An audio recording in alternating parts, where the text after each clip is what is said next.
안녕하세요. 농촌브라더입니다. 구독, 좋아요, 알람 설정은 농촌브라더가 성장하는데 큰 힘이 됩니다. 꼭 눌러주세요. 영상 시작합니다. 안녕하세요. 농촌브라더입니다. 제가 요즘 속가파동으로 축산 쪽 영상을 많이 만들다 보니까 공감을 많이 하시는 분들도 많고, 번시구가 뭐야? 비유구는 뭐고? 거세오는 뭐지? 하실 것 같은 구독자님들이 있다는 걸 잊고 있었습니다. 축산 쪽에 조금이라도 공감이 될 수 있도록 영상을 만들어 보았습니다. 이번 영상은 저의 기준으로 만들었으며 참고만 해주시면 감사하겠습니다.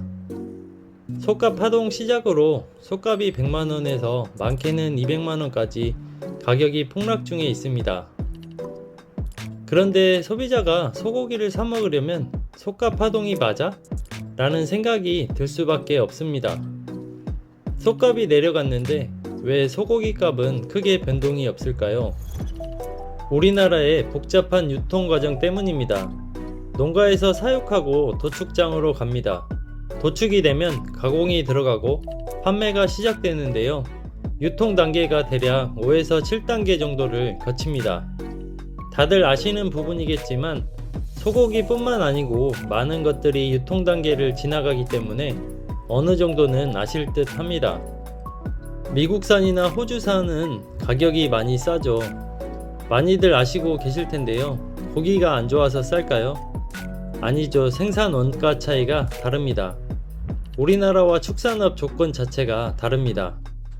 우리나라는 아직도 대량 농가 사육보다 중소 농가들이 많이 있습니다. 우리나라는 사육할 때 들어가는 먹이는 사료, 풀 등이 비교가 안되게 비쌉니다. 대부분이 수출로 의존해야 하기 때문에 속값 자체가 비싸게 사육이 될 수밖에 없습니다. 생산비를 낮추려면 국내에서 해결을 해야 하는데 한계가 있죠. 미국이나 호주는 대량 사육을 많이 하고 사료, 곡물 등을 자체에서 생산하기 때문에 우리나라처럼 생산 원가가 적게 들어가기 때문에 우리나라 소고기보다 쌀 수밖에 없는 이유입니다. TV 보시면 엄청 넓은 초원에서 방목하여 몇백에서 몇천 마리를 사육하죠. 반면 우리나라는 방목이 있지만 방목하는 농가보다 좁은 축사에서 키우다 보니 많이 키울 수 있는 환경이 제한되어 있습니다. 우리나라도 직접 소 사료를 만들어서 급여를 하는 농가분들도 계시는데요. 직접 들어가는 재료를 구입해서 사육비를 절감하고 수입에 많은 보탬을 할 수 있지만 이렇게 매번 만들어 먹이는 게 쉽지 않기 때문에 사료회사에 의존할 수밖에 없습니다. 요놈의 사료는 물 건너와서 그런지 오르면 올랐지 떨어질 생각도 안 하는 게 가장 큰 문제입니다. 한우 한 마리 키우는데 얼마나 벌까요? 거새우에 대해서 말씀드려 보겠습니다. 거새우는 숫송아지를 5에서 7개월에 거세를 하고 26개월에서 30개월간 살을 찌워 파는 소를 말합니다. 거새우는 출하 시에 등급 차이로 한 마리가 500만원이 될 수도 있고 1000만원이 넘을 수도 있습니다. 거세 비육으로 6개월 된 송아지 구입해서 출하까지 26에서 30개월 정도가 되면 출하를 하게 됩니다. 그럼 송아지값 300에서 500만원 들인 소가 출하될 때 800에서 1000만원을 받게 됩니다. 그럼 1000만원이 전부 수입이 될까요? 아니죠. 1000만원에서 재입식 송아지값, 사료값, 볏짚값을 빼면 소 한 마리가 벌어주는 게 20개월 동안 평균 한 마리 마진이 50에서 100만원 정도뿐이 안됩니다. 한 마리에 평균 100만원이면 괜찮네 할 수도 있겠지만 우리나라 축산 농가는 평균 50두에서 100두 정도를 사육하는 분들이 많이 있으실 겁니다. 도로를 지나가다, 시골길을 지나가다 논 가운데 축사 한 동씩 있는 거 보신 적 많으실 텐데요. 논 하나에 축사 한 동이 지어져 있을 경우 보통 논 한 단지 평수에 따라 다르겠지만 건물을 질 수 있는 면적이 정해져 있기 때문에 500평에서 700평 정도 됩니다. 100두 정도를 사육할 수 있는 농가구나 하고 보시면 됩니다. 보셨던 거에 반 정도 되면 약 50두 정도 사육할 수 있는 곳이라 생각하시면 이해하기가 쉬울 것 같습니다. 그만큼 몇백 마리를 거느린다면 엄청난 수입이 되겠지만 우리나라는 중소농 비율이 많다 보니 크게 수입이 되기가 힘든 편입니다. 잘 키우고 못 키우고의 차이도 있겠지만 우리나라는 등급제가 있기 때문에 등급에 따라서 마이너스가 될 수도 있고 평균 수입의 2배가 될 수도 있습니다. 소 100도 키우면 엄청난 부자구나, 돈 엄청 벌겠구나 보여지겠지만 현실은 다를 수 있습니다.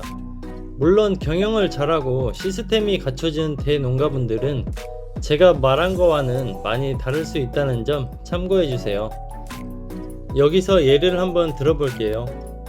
소는 거세우나 번식우나 300마리를 개량하지 않고 키우는 농가와 100마리를 개량해서 키운 농가가 있을 때 소로만 보자면 100마리 키운 농가가 더 부자일 수도 있습니다. 소를 시작하게 되면 개량으로 좋은 소들만 골라 키우기가 참 어려운 상황인데요.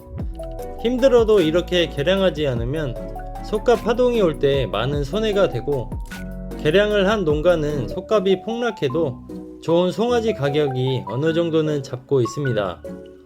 우시장 경매 영상 보시면 200만원 받을 때 400만원 받는 분들을 말하죠.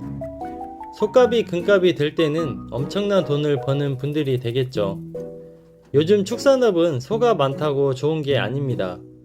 고급소, 등급이 좋은 소, 좋은 송아지를 낳는 소를 키우지 않으면 힘든 축산업의 길이 되겠죠.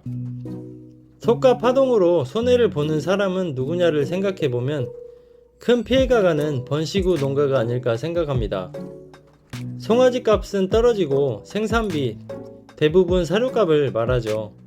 고공행진을 하고 있기 때문에 송아지로 벌어 사료값하고 인건비도 챙겨야 유지를 할 수 있는데, 솥값 파동으로 사료값조차 허덕이게 된다면 큰 피해가 갈 것으로 보입니다. 번식우도 잠깐 알아볼까요? 번식우는 임신된 소나 임신 예정인 소, 송아지를 생산하기 위해 키우는 소들을 번식우라 합니다.